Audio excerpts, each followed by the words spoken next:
If you're looking to increase controller drift in CS2 for a better gaming experience, follow these simple steps. This guide will help you adjust your settings effectively. Step 1. Access game settings. Navigate to the settings menu in CS2. Look for the controls or input section where you can adjust various controller settings. Step 2. Adjust sensitivity. Find the sensitivity settings for your controller. Increase the sensitivity gradually to see how it affects your aim and movement.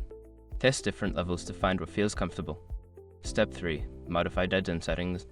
Locate the dead zone settings for your controller. Decrease the dead zone to allow for more responsive movement. This will help in achieving a more pronounced drift effect. Step 4. Enable aim assist. If available, enable aim assist in the settings. This feature can help compensate for any drift by providing slight adjustments to your aim, making it easier to control. Step 5. Test and fine-tune. After making adjustments, enter a practice match or training mode to test your new settings. Fine-tune the sensitivity and dead zone until you achieve the desired level of drift.